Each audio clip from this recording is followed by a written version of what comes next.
Hello and welcome दोस्तों, एक बार फिर से बहुत बहुत स्वागत है आप सभी का आपके अपने यूट्यूब चैनल डिफेंस पॉइंट पर। दोस्तों आज के इस वीडियो में हम आप लोगों के लिए लेकर के आए हैं इंडियन कोस्ट गार्ड नाविक जीडी और डीबी एग्जाम के सेक्शन 1 की तैयारी के लिए एक मिक्स क्वेश्चंस का प्रैक्टिस सेट।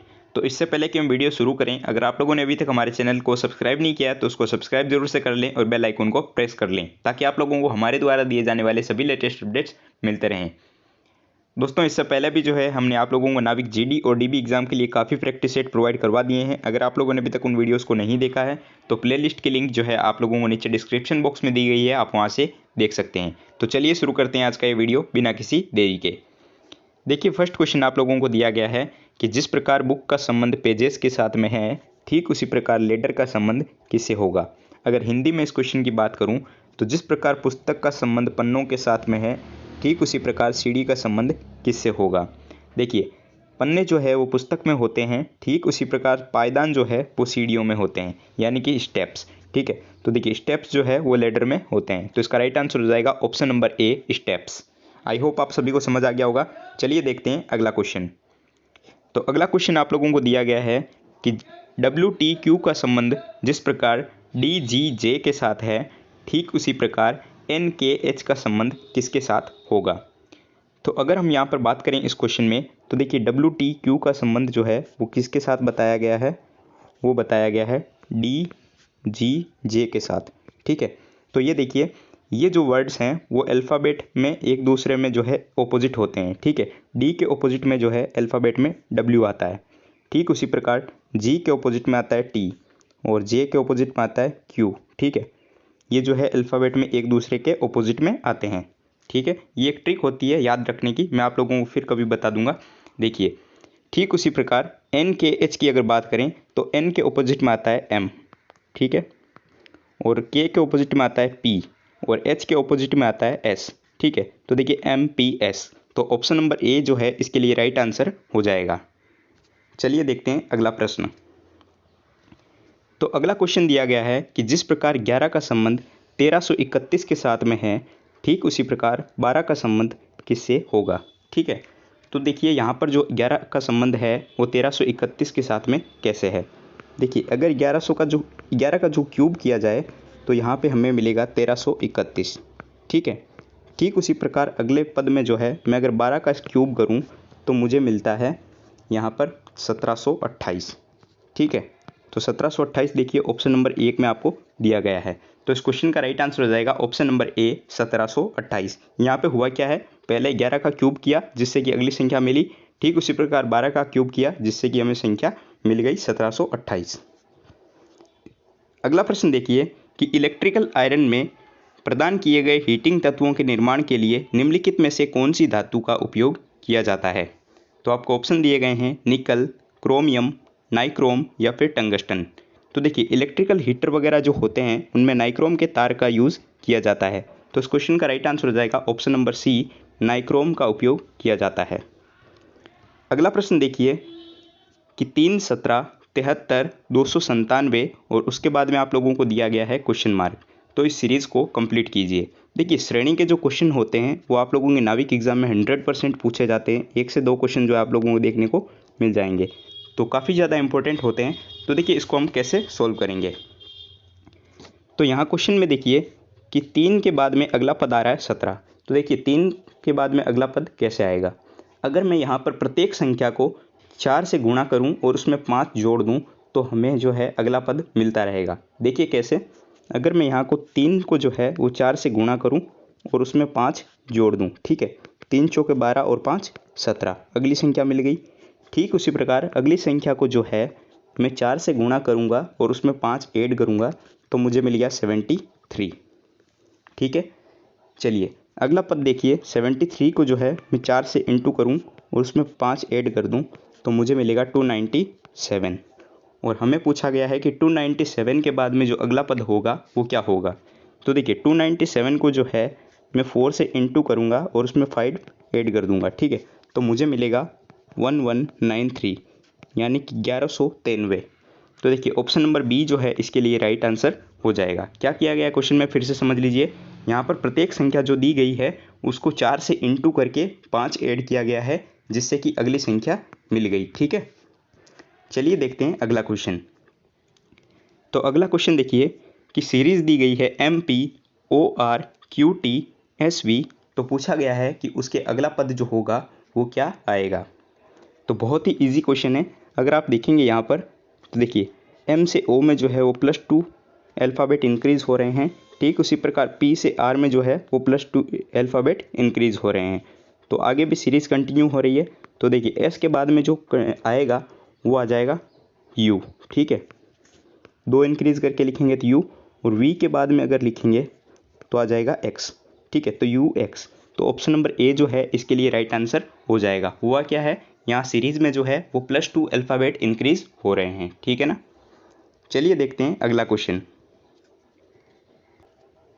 तो हमें यहाँ पर सीरीज़ दी गई है ACFHK और उसके बाद में आपको दिया गया है क्वेश्चन मार्क। तो आपको बताना है कि क्वेश्चन मार्क की जगह पर क्या आएगा। ठीक है, तो देखिए इस अगर सीरीज़ को आप देखेंगे तो यहाँ पे हुआ क्या है, A से C में जो है वो +2 अल्फ़ाबेट बढ़ रहे हैं। ठीक है, ठीक उसी प्रकार C से F में जो है वो +3 अल्फ़ाबेट इंक्रीज़ हो रहे हैं, और उसके बाद में F से H में जो है वो +2, और H से K में जो है वो +3 अल्फ़ाबेट इंक्रीज़ हो रहे हैं। यानी कि सीरीज़ क्या चल रही है, पहले +2 इंक्रीज़ होता है, उसके बाद में +3, उसके बाद में जो है वापस +2 होता है और वापस +3, तो वापस क्या आ जाएगा, +2 आएगा। ठीक है ना।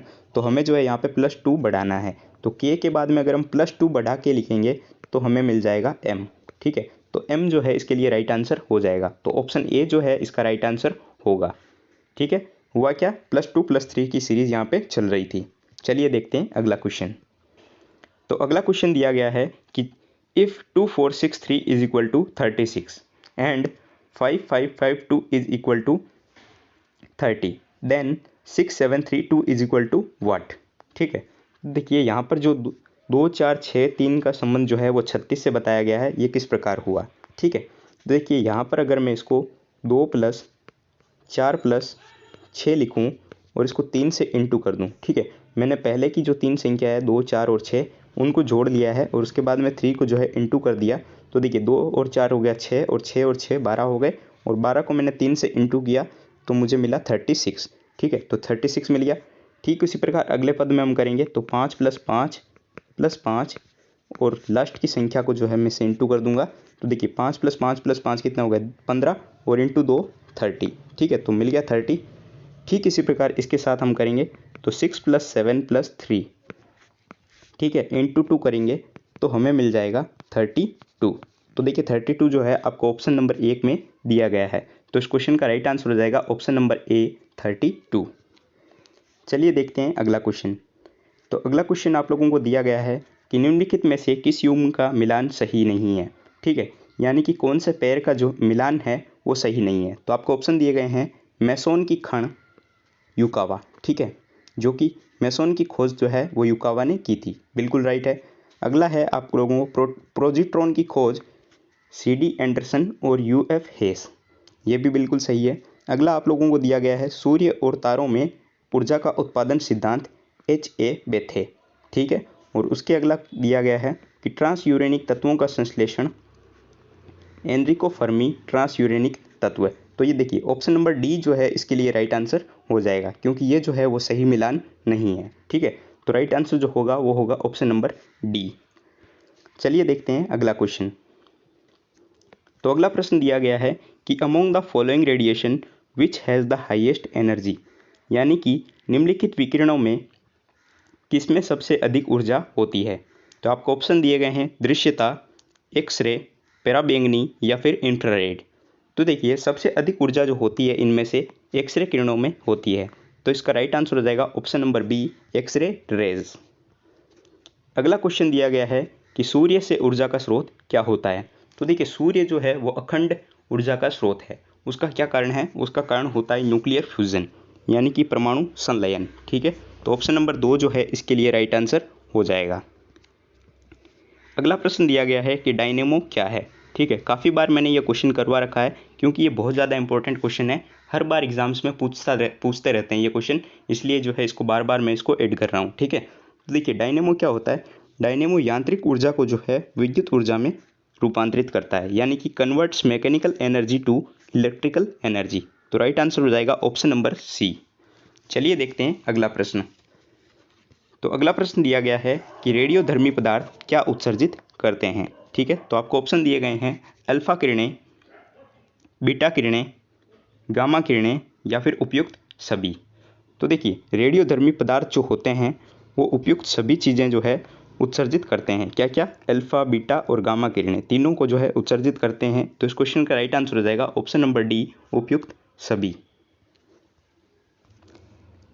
अगला प्रश्न दिया गया है कि ट्रांसफॉर्मर के आंतरिक के लिए सबसे अच्छी सामग्री क्या होती है, यानी कि the best material for the core of A transformer. ठीक है, तो देखिए, ट्रांसफॉर्मर का जो कोर होता है यानी आंतरिक, उसके लिए सबसे अच्छी सामग्री जो मानी जाती है वो होता है सॉफ्ट आयरन, यानी कि नरम लोहा। ठीक है, तो इस क्वेश्चन का राइट आंसर हो जाएगा option number D, soft iron या फिर नरम लोहा। चलिए देखते हैं अगला प्रश्न। तो अगला प्रश्न दे रखा है कि निम्नलिखित में से किस परिपथ तत्व का उपयोग विद्युत परिपथ में डीसी को ब्लॉक करने के लिए किया जाता है। ठीक है, तो देखिए, ये कैपेसिटेंस जो होता है इसका प्रयोग जो है वो डीसी को ब्लॉक करने के लिए किया जाता है। तो इसका राइट आंसर होगा ऑप्शन नंबर बी, परिपथ तत्व का उपयोग जो है विद्युत परिपथ में डीसी को ब्लॉक करने के लिए जो है कैपेसिटेंस का जो है प्रयोग किया जाता है। अगला प्रश्न देखिए कि वह धातु जिसका विद्युत चालकता अधिक है। ठीक है, यानी कि इनमें से जो है वो किसकी विद्युत चालकता यानी कि इलेक्ट्रिकल कंडक्टिविटी जो है वो अधिक है। तो आपको ऑप्शन दिए गए हैं तांबा, एल्यूमिनियम, चांदी या फिर लेड। तो देखिए, चांदी जो होती है यानी कि सिल्वर, इसकी विद्युत चालकता अधिक होती है। तो इस क्वेश्चन का राइट आंसर हो जाएगा ऑप्शन नंबर सी, चांदी। अगला प्रश्न देखिए कि गेंद के पकड़ने के दौरान स्विंग देने वाला फील्डर किसका उदाहरण होता है। ठीक है, ये जो उदाहरण होता है वो किस चीज़ का उदाहरण होता है। तो देखिए, गेंद को पकड़ने के दौरान स्विंग देने वाला जो उदाहरण होता है ये जो है वो न्यूटन की गति के दूसरा नियम होता है। ठीक है, न्यूटन की गति का दूसरा नियम।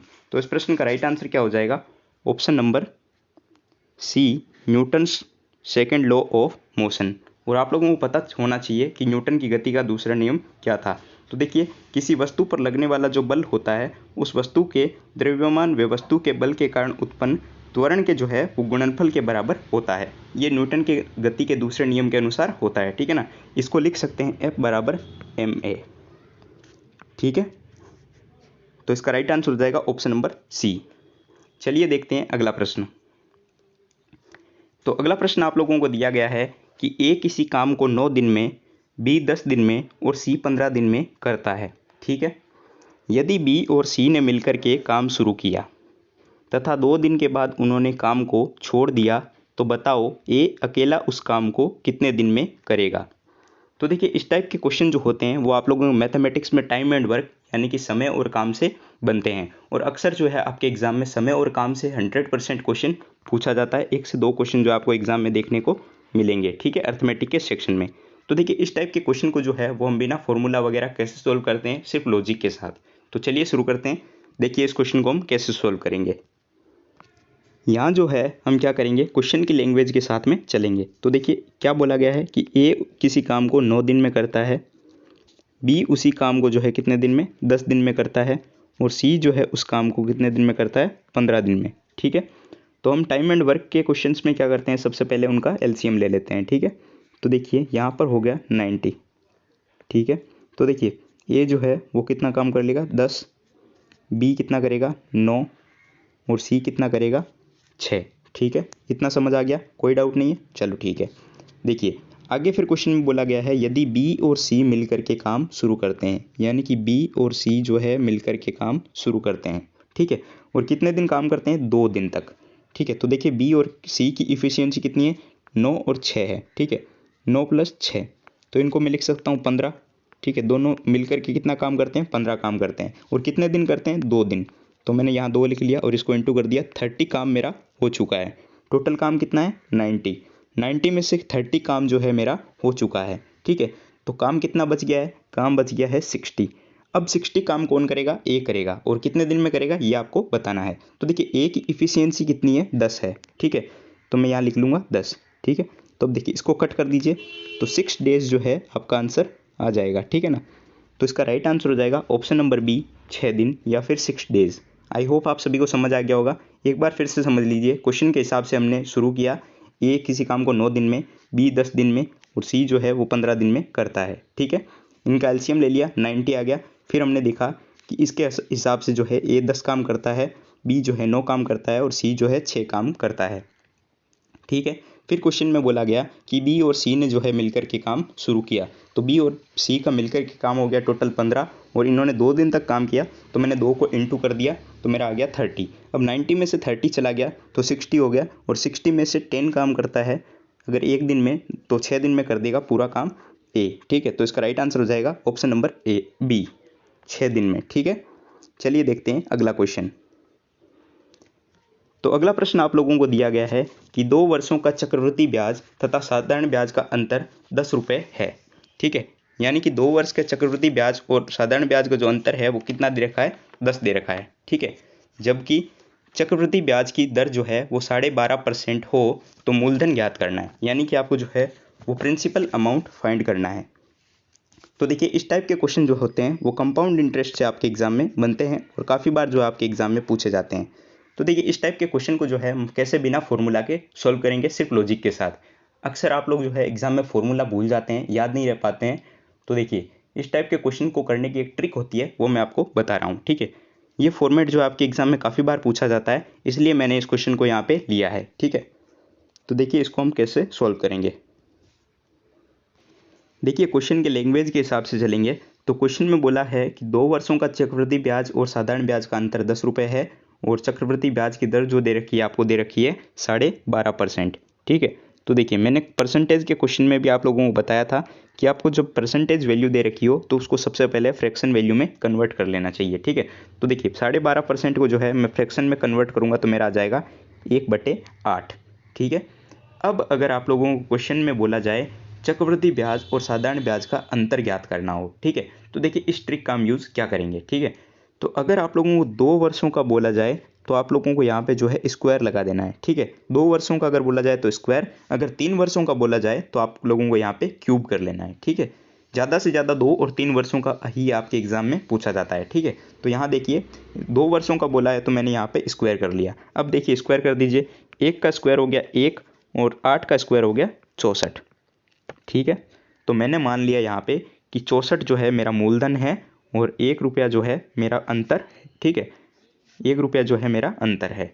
लेकिन हमें क्वेश्चन में क्या बोला गया है कि साधारण ब्याज और चक्रवृद्धि ब्याज का जो अंतर है वो कितना है, 10 रुपये। ठीक है, लेकिन मेरा यहाँ तो 1 आ रहा है, तो देखिए 1 को जो है 10 बदलने के लिए कितने मल्टीपल पर बैठा है, इंटू 10 पर जो है इसका मान बैठा हुआ है। ठीक है, अगर मैं 1 को 10 से गुणा कर दूं तो मेरा साधारण ब्याज और चक्रवृद्धि ब्याज का अंतर मिल जाता है 10, जो कि हमें क्वेश्चन में दे रखा है। अगर क्वेश्चन में बैठा एक मान मिल जाए तो प्रत्येक मान जो है उसके उतने गुणे पर ही होता है। तो हमें क्या फाइंड करना है, मूलधन। तो हमने मूलधन माना 64, तो मूलधन 64 नहीं होकर के क्या हो जाएगा, इसको हम कर देंगे 10 से इंटू, तो हमारा राइट आंसर आ जाएगा 640। ठीक है, देखिए ऑप्शन नंबर डी में जो है आपको 640 दे रखा है, तो इसका राइट आंसर होगा ऑप्शन नंबर डी 640। एक बार फिर से समझ लीजिए हुआ क्या है। जब भी आपको क्वेश्चन में बोला जाए कि चक्रवृद्धि ब्याज और साधारण ब्याज का अंतर ज्ञात करो, तो आपको सबसे पहले दर को जो है वो परसेंटेज वैल्यू से फ्रैक्शन वैल्यू में कन्वर्ट करना है। उसके बाद में अगर आप लोगों को 2 वर्षों का बोला जाए तो आपको स्क्वायर करना है, अगर आप लोगों को 3 वर्षों का बोला जाए तो आपको जो है यहाँ पर क्यूब करना है। ठीक है, लेकिन हमें यहाँ पर जो है 2 वर्षों का बोला गया है तो हमने यहाँ पे स्क्वायर कर दिया, 1 का स्क्वायर 1 हो गया और 8 का स्क्वायर हो गया 64। ठीक है, फिर हमने यहाँ क्या देखा कि 64 जो है हमारा मूलधन मिल गया और 1 रुपया जो है यहाँ पर डिफरेंस आ गया। लेकिन हमें क्वेश्चन में बोला गया है कि डिफरेंस जो है 1 रुपया नहीं होकर के कितना है, 10 रुपया। ठीक है, तो यहाँ देखिए मान जो है वो कितने गुणे पर बैठा हुआ है, 10 गुणा पर। तो अगर ये मान 10 गुणा पर है तो ये मान भी जो है वो 10 गुणा पर होगा। तो अगर मैं 64 को 10 से गुणा करूँगा तो 640 मिल जाएगा, जो कि राइट आंसर है। तो ऑप्शन नंबर डी जो है इसके लिए राइट हो जाएगा। आई होप आप सभी को समझ आ गया होगा। चलिए देखते हैं अगला क्वेश्चन। तो आज के इस वीडियो का आखिरी क्वेश्चन आप लोगों को दिया गया है कि they left their luggages at home by mistake and went to the railway station, no error. तो देखिए ऐसे क्वेश्चन मैंने आप लोगों को पहले भी करवा रखे हैं स्पॉटिंग द एरर के सेक्शन में। तो यहाँ पर होता क्या है, तो आप लोगों को जो है सेंटेंस में एरर फाइंड करना होता है। ठीक है, तो अगर हम यहाँ पर सेंटेंस देखें तो हमें सेंटेंस दे रखा है कि दे है लेफ्ट देयर लगेजेस, ठीक है, at home by mistake and went to the railway station. ठीक है, तो यहाँ पर आपको देखेंगे तो लगेजेस दिया हुआ है, ठीक है, जबकि लगेजेस नहीं होता है, सिर्फ लगेज होता है, यानी कि एस हट जाएगा, ठीक है। यहाँ पर एस जो है वो नहीं आएगा, सिर्फ आएगा लगेज, क्योंकि सामान कितना भी हो या कितना भी ज़्यादा हो या कम हो, उसके लिए जो है हम लगेज शब्द का यूज़ करते हैं, ना कि लगेजेस का, ठीक है। तो यहाँ पे जो ऑप्शन नंबर बी है इसमें एरर है, ठीक है। फिर देखिए राइट सेंटेंस क्या हो जाएगा, फिर सेंटेंस हो जाएगा they left their luggage at home by mistake and went to the railway station. अब जो इसमें कोई एरर नहीं रहेगा। और एरर की अगर बात करें तो लगेजेस में जो है आपको एरर देखने को मिल जाएगा, ठीक है। आई होप आपको सारे प्रश्न समझ आ गए होंगे और आप लोगों को वीडियो जो है काफ़ी पसंद आया होगा। तो इस वीडियो को लाइक नहीं किया तो वीडियो को लाइक ज़रूर से कर दिया करो यार, लाइक करने से जो है हमें मोटिवेशन मिलता रहता है, ठीक है। और अगर आप लोग चैनल पर नए हो तो चैनल को सब्सक्राइब करना तो बिल्कुल भी मत भूलना, क्योंकि आप लोगों को पता है कि इस चैनल पर जो है इंडियन कोस्ट गार्ड नाविक जीडी और डीबी एग्जाम की कंप्लीट प्रिपरेशन करवाई जाती है। अगर आप लोगों को इन क्वेश्चंस की पीडीएफ चाहिए तो आप लोग हमारे टेलीग्राम चैनल को ज्वाइन कर सकते हो, जिसकी लिंक आपको नीचे डिस्क्रिप्शन बॉक्स में मिल जाएगी। इसके अलावा अगर आप लोग इंडियन नेवी, एयरफोर्स और कोस्ट गार्ड के एग्ज़ाम की तैयारी कर रहे हो तो आप हमारी वेबसाइट defensepointprep.com के माध्यम से फ्री ऑनलाइन मॉक टेस्ट भी दे सकते हो, जिसकी लिंक भी जो है आप लोगों को नीचे डिस्क्रिप्शन बॉक्स में मिल जाएगी, ठीक है। मिलते हैं अगले वीडियो में, तब तक के लिए जय हिंद।